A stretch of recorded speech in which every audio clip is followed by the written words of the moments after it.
Right, guys, so welcome back to part 3 with special guest England Under-23 International Alex Cameron. This is going to be a Q&A session where me and Alex just sit down and talk about Alex's short but very successful career to date. And yeah, let's see where the conversation takes us and hopefully give you a better insight into Alex as a person and some of his accomplishments. You might as well start at the beginning of any story. How did you kind of get into the game? Because a lot of people get into pool by they go to their dad to take them to the pub, kids there, kids start knocking around on the pool table, shows a bit of interest, and off they go. Or they come from a snooker background. Well, you described it exactly. Okay, perfect. So my dad doesn't play so much anymore, but he played in the Western Pool League. Started off, so Western Pool League, just for a bit of context, was one of the biggest leagues in the UK at one point. You know, I think we had about 8, maybe 10 divisions. When I first started, it was the second biggest in the country, and I think it was 8 divisions, 10 and roughly 10 teams in each division. So my dad with a few friends started off because when you start a brand new team, assuming there's no like superstars in it, they start at the very big bottom and work their way up. So they worked their way up to Division 1. So I joined in probably like Division 5, I'd say. When I say joined in, I was obviously just going there to start off with. The actual league wouldn't allow anyone under the age of 14. So how old are you now? I was about 10. Okay. Yeah, about 10. And I also remember, because County, if you remember, obviously was in Weston-super-Mare. Yeah. So a couple like Sundays where my dad just took me up for an hour or so, you know, whilst we were on a day out or something. I remember seeing the juniors play. I remember thinking, wow, you know, I'd love to do that. Like, yeah, watch that, kind of gauged my interest. Again, it really was more just an excuse to spend time with my dad, and you know, wasn't a very good player, and just kind of. Yeah, just had fun with my dad, and then just as time progressed, I mean, he did actually try to put a proposal in to lower the age of the pool league for me to enter earlier, but due to licenses and stuff like that, it just wasn't feasible. So didn't actually join the team till I was 14, but in between then, the juniors back then had an A and a B team, which was quite rare. You know, juniors were struggling as it was, but we actually had 2 teams. So I remember my dad got the call. He was on a night out, and they said about me just turning up for a game. I think they must have been short or something like that. So turned up to the junior county. Obviously, it wasn't very good. It was the first any kind of competition really, and So that's how I got into the team. Was that what sort of age did you kind of develop into? Like you're a not serious junior player, but I remember sort of growing up playing adult pool, but going to the England Under-18 trials. And around that time, there was a guy from Brighton who still plays now. He just played in the recent national called John Sanders. Good, solid player. As a junior, he won everything. Like Mick Hill, Chris Mellon, doesn't matter. This guy just was the guy. Like he was the guy that was winning everything, but never really transitioned to adult pool. So for you, were you an exceptional junior? Sort of like, or what sort of age do you think you sort of crossed over from being like Alex is, from other people's perspective, Alex is just another young player to actually he's got something. So it's quite ironic. Like people might suspect I'm like this. It might be a story of he just had it. You know, this gifted player. In fact, it was quite the opposite. So the first 2 years of county, I didn't win a single frame. Okay. So not only had I not won a frame, our team didn't win a game either. Okay. So we were the whipping boys of the region, you know. And then just through sheer determination, and because we had a very young team as well, just obviously naturally over the years where we all stuck to it, it got to a point where the other teams was, you know, the good players were aging out, and we started to turn into that better team. So I remember to this day the first game that we drew in 3 Crowns in Bristol, which obviously is no longer, and I was captain. So they put faith in me as a captain. And then I think like our second game, we had a draw, which we always lost. Yeah. So I remember it went from just losing was the normal, and then it just flipped into, you know, we could win this. And then over the next 2 years, I would say, just we progressed as a team and started winning games, started qualifying for the nationals. First ever nationals, we lost in the what I call the plate final, so the knockout cup. So it's not a very common story. You know, it started off with a lot of loss. Wasn't very good. Determination. Wasn't very good. In fact, I was a very negative player. You know, I was very I wouldn't, most juniors, they're just flying around, potting everything. Yeah, it was my favourite thing. It's my favourite thing to watch. You go to any World Championships, anything like that, go and find the room. If you're lucky enough to go to one, go and find the room where the juniors are playing, because you'll see some fearless players. Oh my God. It's like you're watching some of them play. You're like, if you just bring like any of this game into a match, you're some player. Yeah. And they couldn't do it. It's my favourite stuff to watch, because as a junior, you don't have any negative experiences with the game. When you get older, you have some, if you're lucky, you have some good times, but you have a lot of negative experiences. And a lot of scars. That seeps into your game and every other part of your life, if you let it get you too much. But yeah, that's good. Well, there was something that I did want to touch on, actually, that we haven't talked about in the past, but you play in a lot of competitions around the country. This season, should I say, you've won 2, 3, 4 tournaments. Yeah. Spaced out. So this is something that only recently I've started thinking about myself and my career. I stopped playing in anything outside of the big events.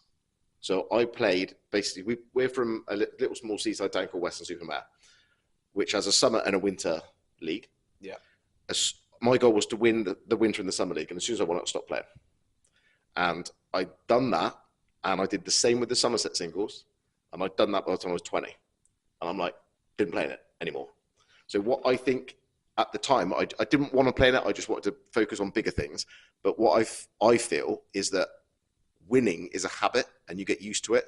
And I stopped winning very young. Right. So I achieved good things, but actually, I think it holds you in good stead if you can just keep winning stuff, even if it's not massive tournaments, even if it's just other events. Anything I played in was, even if they weren't tour events, they were events with the best players. So a good result was a quarter or a semi, but it's not a win. And you don't get used to you kind of get used to not winning. Whereas I think if you continue to play in events where, yes, play in the big events, but play in other events and keep winning, I think that will hold you in good stead. It's a compound effect, isn't it? Like, yeah. Yeah. No, yeah. I'd not thought about that at all until recently. It was like small goals. I want to win that. Right, won it, move on. Win that, move on.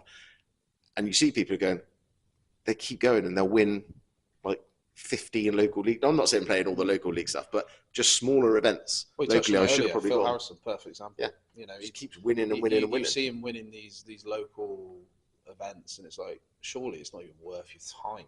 Like, but what it does do is like 300 quid to the winner comps, but it's the winning. Yeah, and you look at him, and yes, he might not be a regular, consistent winner with Ultimate Pool or on the World Championship, but when he gets a chance, he takes it. Oh, absolutely. Because he's used to winning. Because he is used to, and I think that's a big skill that you've still got, and I think it's important for you not to lose that skill moving forward. Because like there's nothing like winning.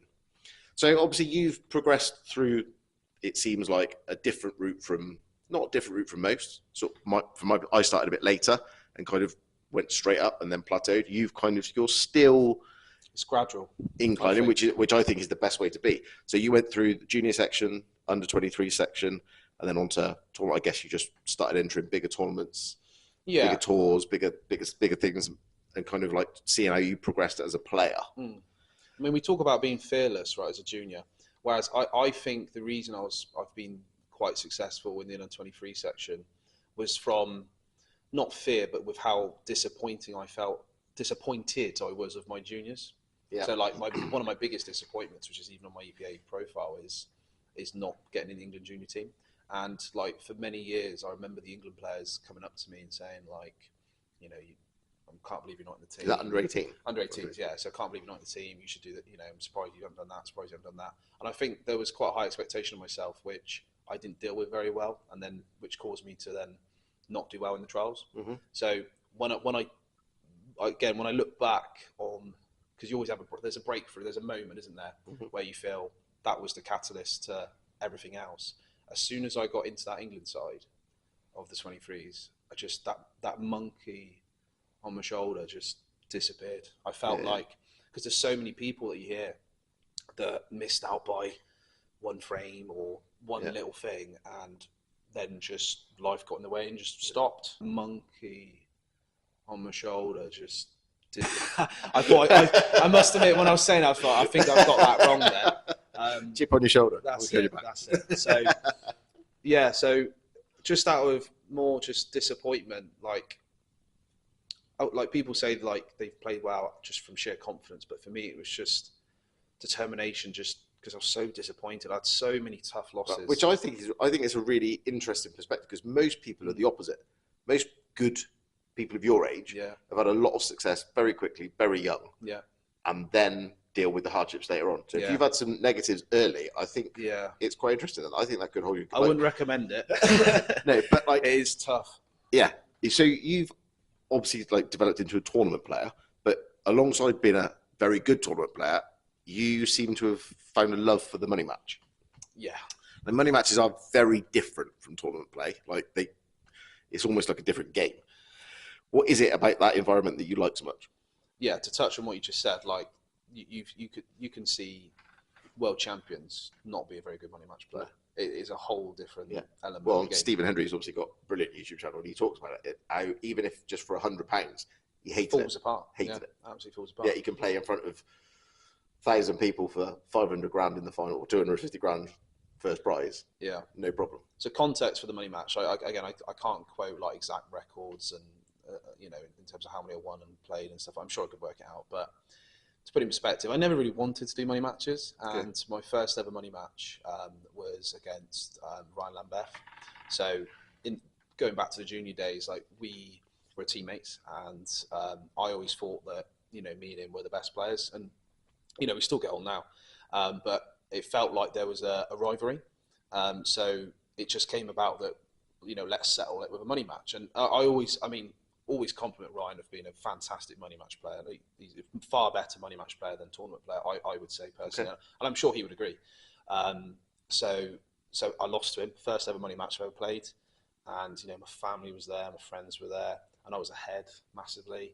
And I remember, because we had a minibus up, because there was quite a few of us, the minibus back, I remember the feeling, because everyone's like, oh, unlucky mate, could it gone either way, and nice things that people do to try and make you feel better, but none of it makes you feel better. But I remember that feeling of I never want to feel that ever again. Yeah. And again, talking about just playing out of fear, I haven't lost a money match since. Yeah. Because it's what I always say to people is how do you play for that money, or how do you do it? And it's you're chasing. The feeling when you win is the euphoria is amazing. Yeah. There's nothing better. But the flip side of it, there's nothing worse. But also when people say that, make that comment about how do you play for that, you go, I always feel that, say pressure, for example, it's the level that you're at. So you're at that level. So the opponent you're playing, you think you're going to win. So do they. That's the point of a money match. Both players think they've got a very good chance to win. But you're happy in that level. So the only people that kind of make the comment about how do you do that is people that wouldn't be happy playing to that level. So it's when you feel like somebody can play a local league match and be just as nervous as somebody clearing up to win the World Championships, because that's their level. Yeah. Their level is the best they're ever going to achieve. So they get really nervous at that. Equally, the person clearing up to win the World Championships, that's the level that they're happy at. So that's where they find it. So your pressure in money matches is obviously slightly different from tournament play, because there's other people's money on the line, not just yours. I think that's the biggest obstacle that people a lot of people that say this haven't played one, a big one, playing for a tenner with your mates, not a money match, but that's what their biggest obstacle. They feel they would struggle to play for other people's money. And I think people can just cope with it differently. Yeah. You've obviously seemed to cope with it very well. It's some very good results. Well, there's two ways of looking at it. It's how could you shouldn't you be worried about losing their money? But I think of it as if I could double that money. Yeah. And do you have a bet yourself? Yeah. Yeah. So that to me is, if you're playing money matches and you're not putting money up yourself, I couldn't do that. That's just. I know people have different principles.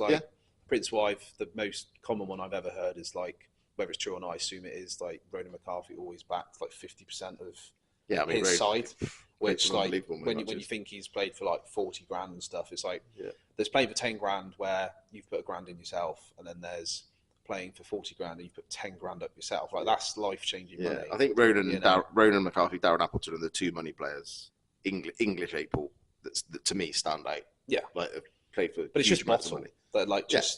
You can't teach that. That's they've just got it. Yeah, you know. absolutely. As it seems you do as well. Well, maybe not. Well, To that you're extent. not. Well, not yet. You're a lot younger. We'll see. You've also recently made your television debut in the events 5 and 6 of the Challenger Series at Ultimate Pool. You played the Ugandan player, the Scorpion, Cesar Shandiga. What was that like? That experience of playing on television? You loved it. So similar kind of story of people saying like, how do you play for that much money? How do you play in that situation, TV? And I knew just around the hype of him, because for context, like I played 2 Challenger semi-finals and none of them were streamed, and people have won. Well, I've got a feeling that's the only match prior to a semi-final that's of a Challenger Series that's ever been shown on the television. Yeah. So I knew. I mean, I knew the round before. Yeah. The way that the draw was done, I knew that out of me and Gary Carr, who won, was playing him. It's a horrible draw, but like me and Gary were both. I think Gary was nothing the player. It was not like the player. For me, it massively affected him because he knew whoever won this. Like he said to me before we started, it was like, I'm not going to attempt a Maltese accent, but it was like, whoever win, we go TV. Like he knew, we both knew that whoever won. Yeah, which is odd because he's also got a fair bit of experience on the TV, Gary. Yeah. So it surprised me that he would be like that. Yeah, I mean, he's a fantastic player. But for me, I was just so excited about the opportunity just to get on it that I think it really helped me win. And then when I won it, and I knew it was going to happen, I was just so excited. And you played well as well. I did when play you well. got the telly, you played. Thing is, like, all you want to do, I mean, you can't go into that. I mean, you're going to experience it yourself. Like, all you want to do is just not make a fool of yourself. Like, just to expect to win in that scenario, you just can't. All you want to do is focus on just, look, if you play well, or if I play well and lose, so be it. I just want to don't want to make a fool of myself. The match is on YouTube, isn't it? Yeah. So if anyone wants to watch it, go and watch Alex Cameron, Cesar Shandiga. Yeah. And you'll be able to find it. You'll be able to see Alex play well. To be fair, Cesar played right as well. It's pretty good. Yeah, it was a good standard match. It was a good standard. And again, I just think that I was so focused on my own performance. What he did was didn't bother. Like he dished first frame. Yeah. A lot of people in that scenario, especially how alien it was, like would just crumble. And like for context, not many people know this, right? So that weekend was very hot. Oh, it was ridiculous. So it's relaxed dress code. Unbelievably hot. So bear in mind, they announced that it was TV like 2 or 3 hours before. No one had told me that I can't wear shorts. Okay. So I go in there and they're like, you can't wear shorts. And my trousers are in the hotel 20 minutes away. I'm about to play now. I'm like, what do I do? So I've ended up borrowing kindly Jake Cooper, the ref and the player, borrowed his trousers and shoes, because I've got to wear smart shoes as well. So it was a very weird start. Obviously those environments, all you want to do is be prepared. Yeah. And I was far from it, So out of the two things, out of the television, playing on TV or playing a 20 grand money match, which do you feel holds the more pressure? I suppose they're obviously different pressures. I guess like the television, once you get used to it, the pressure goes. It's just another game, isn't it? Whereas the money match, I always felt when I never played massive money. I played a couple of smaller ones that the pressure never really goes. No. It's always there. I think it was just such a bizarre situation. Like you say, one of the only like televised challenger matches of the season, and the fact that I knew. I mean, I didn't know the extent of it. I mean, Jamie, I forget his surname, the commentator, he said something like in total across the channels, there was something like 40,000 people watching. And I knew there'd be a lot because of his like huge following in Africa, but not to that extent. No. If I knew that, maybe I might play differently. But I knew that there's going to be a lot of eyes, and rather than seeing it as like a stressful situation, I thought this could be a really good opportunity to put my name out there. Good for your sponsors, good for everything. Absolutely, as well. and it's done nothing but wonders since. So which to answer the question, TV or more nerves TV than money matches? I think you would say money match because there's more build up. You've got normally months of build up. From when it's arranged. Yeah. Whereas TV, I only knew a couple hours before that I'm going to be on TV. So I didn't think I had enough time to feel the nerves, probably. Cool. So you would say money match, but... Yeah, and you had another match to play first as well. Yeah. So your actual, Yeah, exactly. So it's fair to say up to this point, Euro under 23 champion, career highlights so far In terms of titles, yeah. 2024, was that? 4, yeah. 2024. So how did that week go? Explain to me, like, to become European champion at any age bracket is an exceptional achievement. But yeah, how was that? How was that week for you? Did you go there playing well, feeling like you had a good chance? Well, completely contradicting everything we just spoke about. I was actually very poorly prepared. I can't remember the ins and outs, but I remember it was a very busy time at work, and I just didn't put in the time that I should have. Yeah.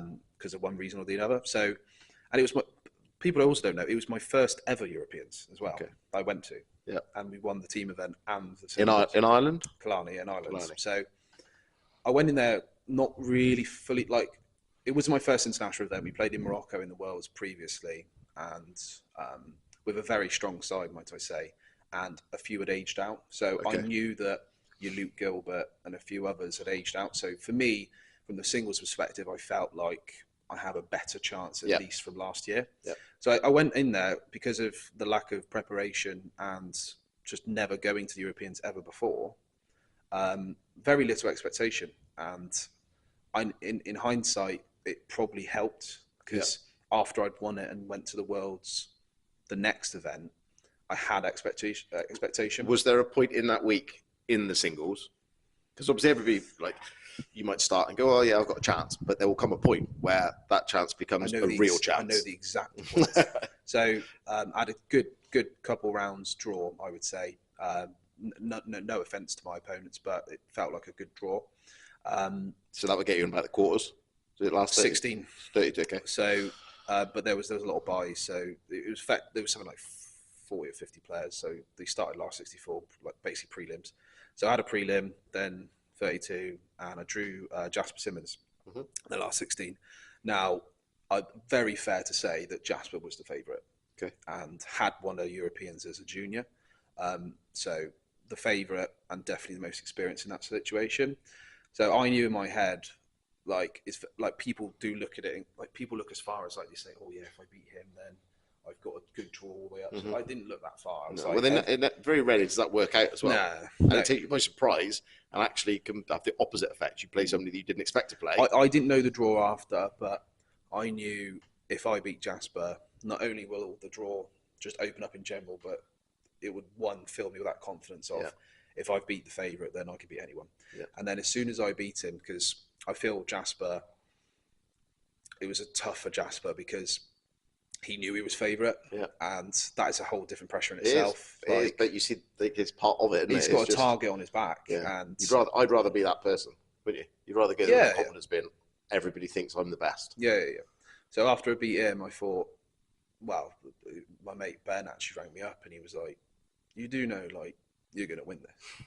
And literally, I remember on the phone, I was like, "Yeah, you got a good chance. I could actually win this." Yeah, and then, so straight after Jasper, I knew I had a teammate, Sam Bunny. You know, he's from Taunton, local guy. So as soon as I beat Jasper, something like 7-5 or 6-4, something like that, I knew, because I've always had a very good record against Sam. I think he's beat me once, I'd have said. But he was flying. He was flying. So to get to quarterfinals or anything, you've got to be playing well. Absolutely. So, but I fancied my chances. So beat him, and then drew against a Maltese guy. Didn't know him, which in hindsight worked out well because he was a very, very good Maltese player. What was his name? Was he Matthias De Benno? Yeah, so he must be something to do with Leiden's brother or something like that. I assume so. Yeah. But I remember, so it was a race of 7 in the semis, and this was the morning of the final day. So the final was to be in that evening, and we had the team final coming up soon after. I remember I prepared so well. Like, the one thing I did do in that week was just everything was pinpoint. Like, I was so focused. Like, as soon as I finished a match, I was straight in my room. Didn't really socialise with anyone, which in hindsight probably looked like a bad person. But I was just fully focused on myself because I knew I had a good chance. Yeah. I didn't want to come away from that thinking, if I have a few beers and end up waking up hanging and I ruin my chance, I'd be like... Do you know what? It's such an interesting topic, that, because I'm all for people having fun. And it's something that when I was sort of captain of the county sides and things like that, you go away for these national championships, and I think I might be just different from other people. but I would go, I can go out and get drunk anytime, any You spent weekend of the all year. to get to Yeah, this point. people go to the biggest of the events, and that's what they do. And you're like, just wait till next weekend. Go out, celebrate winning, rather than go out now and fall over and not win. But yeah, I remember going into that semis, and I think it was something like, it's on record somewhere. I had like 6 dishes, race of 7, and I kind of felt for the guy. You know, he just didn't get a go. Don't ever feel sorry for someone. When I say felt sorry, it was very, very subtle. You know, like, unlucky mate, that was it. Yeah, so felt good. So I'm going in, but so I won 7-1 in like no time at all. Had 6 dishes, and Callum was playing the table over, and he finished before me. So he must have won 7-0, or something like that. So absolutely fizzing into the final. But the one thing I think that definitely helped me was, so we were in the B team, believe it or not. We beat our A team in the semis, I think the day before, and so I had the team final in between that semi and the final. Okay. So literally, as soon as we'd won, we beat Ireland A, which was obviously a buzzing. It was my first ever title, so we won that. And literally, as soon as we shook hands, they called me in the final. Right. So you had no time to prove it was just right. No. I said, look, can you give me 10 minutes? I need to change my top and stuff like that. Yeah. So there wasn't really a lot of time to kind of get nervous. It was just more than it is. It was just you're buzzing. You just won a title. Yeah. I think I won like 3 out of 4 frames or something. So I was playing well. Yeah. So I went into it really confident, and then find myself 4-0 down. I've had a shot first frame, played a containing shot, and he's cleared up, and then he's dished 3 times. Yeah. But I just remember, like, if you want to ask me about the final, I remember I was sitting there and I had a little thought in my head. I was like, you're going to lose this. And then I thought in my head, but I've not done anything wrong. So all I want is one chance. I know if I get one chance and I can make something build, I can win this. And I was thinking in my head, if I win this from 4-0 down, that would be some story. Yeah. This is whilst I'm in the moment. Yeah. And then all of a sudden he missed the ball down the rail. I remember missed the ball down the rail and left me a loss of turn, which made me gain the advantage tactically. As soon as I won that frame to go 4-1, I was like, all right, one more. Yeah. I mean, the match is on YouTube if you want to go and watch it. And from my perspective, so I remember watching it, Callum, I mean, there was a point when you thought he's going to win this 7-0. Yeah. and there was nothing I could have done about it. Like, if he pots that ball down the rail and goes 5-0. But then when you got your foothold, it felt like you won all the tactical exchanges and the momentum of the match shifted towards you. And I remember first frame, I think I played a containing shot. I think I might have pushed about and gone for a silly one, and then cleared up. And then I suddenly thought, after I won the tactical exchange, I was like, just keep it tight, because every frame's crucial. Because like from 4-1, 5-1, 4-2, huge, massive. Yeah. From 4-2, 5-2, 4-3, huge. Yeah. So, and then I think it got to, I think I might have ended up 5-4 up, or maybe 5-3 down, and then I was 6-5 up. I remember I was 6-5 up, race of 7, and then he made a clearance and decider. Clearance to make it decider, and then obviously luckily got a shot and held me own. Yeah, excellent. So obviously that was the Euros from 2024. You've just you call it aging out, but you've just aged out from the under-23 setup, and Alex finished his under-23 England career by going to the World Championships in what part of Ireland? Ennis. Is that right? Yeah. So how was, obviously, your final event? How did it go? What was the expectations? Did you kind of achieve somewhere near what you wanted to with your England under-23 career? The answer is yes. I am happy in hindsight. So actually I said to my dad yesterday, or the day before, so I created a 2023, I created a goals list. For life in general, but part of it was obviously about Paul. And in my goal list was get into England team, and then if I do, get into play the Worlds. Okay. So in hindsight, like, that felt unachievable, mind. What, England under 23s? Yeah, because like the players, like the trials I got through was stacked, absolutely stacked, and like I was so close to just not even getting into the team, and then to then get into the team, go through 2 internal trials, and do what I've done. I can't say I'm unhappy, but obviously the main goal, which is everyone's goal, going to the World Championship, is to win the singles title in their own section. Yeah. That's everyone's goal. You know, everyone's going there for the same goal, and I didn't win. I lost in the last 16 to Sean Dempsey, who was having a fantastic couple of weeks. Didn't the same 2 guys get to the Masters and the World Final? Correct. So Sean Dempsey got to every single final of all the sections in the under-23 section.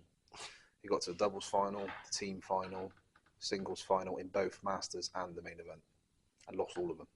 Did he? Oh. Lost all of them, and yeah, but you know he did a right prize. So was it the Irish kiddie that won the Masters and the singles? Yeah. So Sean Walsh. Sean Walsh. So context with Sean Walsh. So he was an ex-snooker player. I remember I played him on the tour. He beat me. Very good player. I remember. So we went to the Europeans in Malta, and this was the first time him coming back into it. So he won the Europeans juniors, I'm going to say. Fantastic player. And we drew each other first round in the Europeans. This was when I was trying to retain the title. And I lost 6-5, and he just destroyed everyone. Like the most aggressive, talented player I've ever seen. So I deep down, I knew he was the person to beat. Yeah. Him and, well, as it turns out, Sean Dempsey. So it was unfortunate I drew one of them earlier on. Yeah. I'd have liked to play one of them in the final, to be honest with you. Yeah. But yeah, so Sean was always going to be the man to beat, and he actually won the main event and he got to the last 16 of the men's as well. So fantastic player. But you had some success as well, to be fair, in your final event. Yeah. Team and doubles. Correct. Yeah. So the goal being the singles, the main goal going there was to be a world champion ultimately, and you could say that counts for any category. You know, if I'd have lost both those finals, I'd be devastated, obviously. So if I've won them and I'm still devastated, doesn't make a lot of sense. Obviously, it's not the one we wanted, but as a captain, to win it was massive. Yeah. And the doubles, to do it with such a good friend of mine, Adam Stevens, who I think played so well the whole 2 weeks, okay. And in the final, definitely. So you and Adam played Sean Dempsey and another Australian. Yeah, so his name's Jack Green. I didn't know Jack very well, but knew Sean. So Sean was in fantastic form. But me and Adam were playing really well. So I worked out. So we beat Sean Walsh and his partner in the semis. Right. And I worked out. So since he joined in that Europeans, that was something like the first match Sean Walsh had lost in the whole in across the Europeans and the Worlds. Obviously, not including obviously the men's side of it, but the guy was relentless. So for us to beat him, granted he had an opponent, a partner that I think made a couple of mistakes which cost him the match. So as soon as we beat him, I felt like we were buzzing. So to win two world titles and say I'm a world champion is great. But you're a world and a European champion, obviously different. One's doubles and team and one's singles, but I mean you've had a very successful. Like considering it was only probably less than 2 years ago, 18 months ago, my goal was just to get into the team. Yeah. And then to say I've done what I've done. Yeah, brilliant. I can't. So that kind of, well, you bookended your career, if you like. Really nice that you finished your England career with a fair amount of success. Mm-hmm. So moving on from England stuff, obviously I'd imagine you have goals to achieve international status again with the men's at some point. Yeah. Which incidentally, I absolutely think as long as Alex keeps playing county, he will do it. Even though there's lots of good players that want to do it, I'm very confident Alex is going to do it. Okay. But outside of international pool, obviously there's the Ultimate Pool Tour, which is at the moment where you're playing. What are your goals within that organisation, and what do you think of the state of the game as it is at the moment? With both, it's worthwhile saying the IPA and Ultimate, because you play on both at the moment, don't you? Correct. Yeah.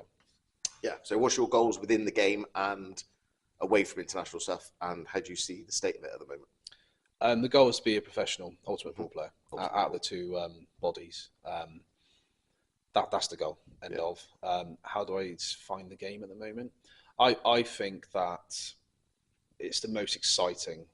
Like I imagine for you, like if you put yourself in my shoes and you were my age, like, and you had Ultimate when you were starting, like the game's just, it's going to go to areas it's never been in, just because of Ultimate Pool, I think. So I feel like there's a really good, like really big wave at the moment, and I feel I've just got to ride it. Like, I mean, there's lots of negative press about anything, and whatever happens, Ultimate is the best chance to make ultimately a career out of it. I mean, I think if you look at something and go, if anybody's going to make it work, it's them to make it possible. And if it doesn't, money, you've just got to be part of it. Yeah, you just have to be part of it.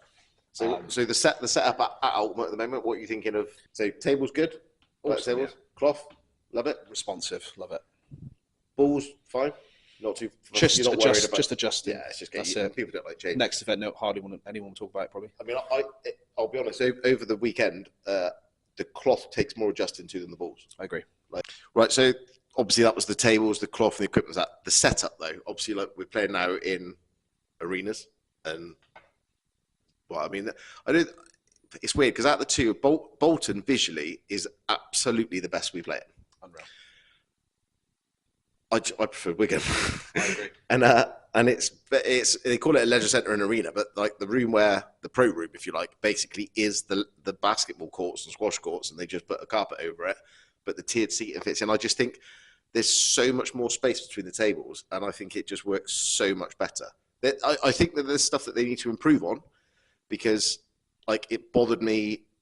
Obviously, you played on a team match next to me, which actually at the stage of that match didn't matter. But my first round in that event it went to a decider, and either side of me, I've got two team matches going on. Now, obviously, people don't know what's at stake for people. I knew I had to win that match and make the quarterfinals to obviously finish top 8. So there was a lot riding on that match for me. And actually, a girl watching asked them to move because I'm sat in my chair and there's a guy stood here playing a team match on the table over there. Now, they're going to say, well, it's impossible. How are we going to know who's playing in what? I would love to see, especially at the Wigan venue, if they could just keep a bank of tables for team matches and say all the team matches are on those 8 tables so that people don't get team games filtered into there.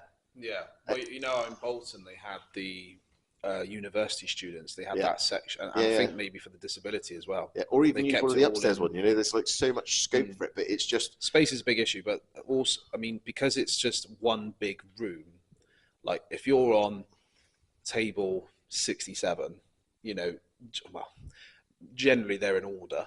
Yeah. And okay, so that's 20, so I'm on the other side, right?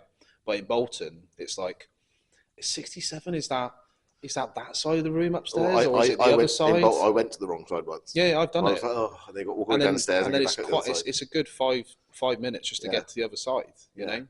Visually, it looks brilliant. There's a players' lounge at Bolton, which is amazing. But obviously next year, one of the venues is going to be Loughborough University. I noticed that, yeah. So no idea what that's going to be like. But if the plan is for them to move on with bigger and better arenas, that can only be good for us as players. It wasn't that long ago. We're just... We've been in the Grand Hotel for 5 years. Clubs, and then clubs to hotels to arenas. Just have to see how it pans out and where it goes. Absolutely. Obviously, you said your goal is to be an Ultimate Pool professional, so that's English pool. Yeah. Do you have any, not going to say goals, but any aspirations to play other Q sports? Obviously, there's a big deal at the moment being made about Hayball, which was formerly Chinese 8-ball. There seems to be a decent amount of money, potentially prize money on offer, maybe other sponsorships. Any plans to have a go? Because obviously you're still young. And if you zoom out and say, if my goal was to make a career out of pool, which I've spoke to a few top players about, naturally I will have to progress into other disciplines because at the moment it's not feasible, to make a huge salary out of it. I mean, you're probably looking at maybe 1 or 2 that could do it purely on prize money and sponsorships. Yeah. If you look at prize money, where Cousins won something like 13, and you think he won probably 10 or 11 of them within 18 months. It's just not sustainable. Like people say, he won 50 odd grand in a year, and you go, but it's not sustainable to win 5 or 6 tournaments a year. It's just not going to happen. Well, so obviously you need sponsorship. You've seen it, yeah. So Yeah, so feasibly, you'd have to go into different disciplines, and Hayball seems the most promising. I Yeah. agree. But with that, obviously, becomes a much bigger commitment in terms of. How do you feel you would transfer to that? Because the interesting thing with you is that you're a pool player. So from my perspective, back when, if I'd have been your age or the equivalent that was coming along, I came from snooker. So I would feel like, okay, well, that now the table would feel massive because I've been snooker for 20 years.